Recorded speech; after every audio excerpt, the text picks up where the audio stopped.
Okay, so my scary story is when I don't know how old I was. But anyways, okay, so same thing as you. I was asleep in my bed.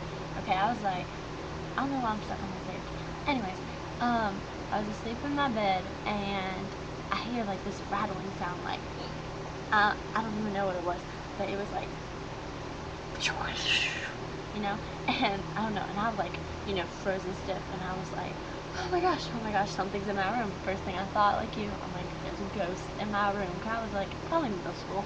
I think that's a good age to go with.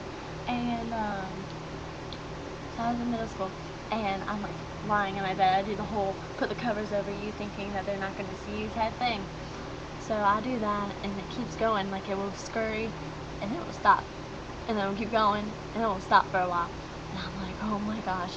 And so I didn't know what to do because at the time I didn't have a cell phone. And so I'm like standing in my bed, like my heart's like boo boo boo boo boo. And so I'm like laying in bed, like praying. I'm like, dear Lord, please, whatever this is, don't let it kill me. Da, da, da. And then all of a sudden I get up the nerves. I'm like, okay, on the count of 3, I'm just gonna beeline it. I'm gonna beeline it to my parents' room, which is like right next door to mine. And so I get up and I'm like under my covers and I'm like, okay, 1, 2, 3, and I like jump out of my bed. Like I literally jump halfway across my room and I go into my parents' room. Okay, usually my parents keep their door open. For some reason that night they decided to close it. Okay, so I run full force into their closed door, fall flat down on my face. I'm like crying because I'm so scared, and now I like have this huge bump on my head. And my parents come running out. They're like, oh my gosh, what's happening? And then I'm like, there's something in my room. And they're like, why'd you run into the door? I'm like, because there's something in my room.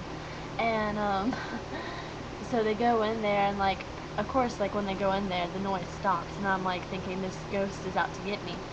And so they go in there, and I'm like, Daddy, just stay in here for a while. And so he stays in there, and like then he starts hearing it, and it's coming from the trash can, okay? And I'm like, it's coming from the trash can. And for some reason, okay, that whole week we had been looking for a mouse, and for some reason, we couldn't catch the mouse.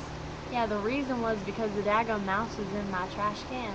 Okay, like, I guess there was food or something in my trash can, and it got up, and it went over, and it couldn't get back out because it was trash can, like, can't climb on anything. And so it was trying to get out, and that's what the noise was. And so my trash can caught the mouse, and that there was no ghost. But that was my scary story. Okay, bye.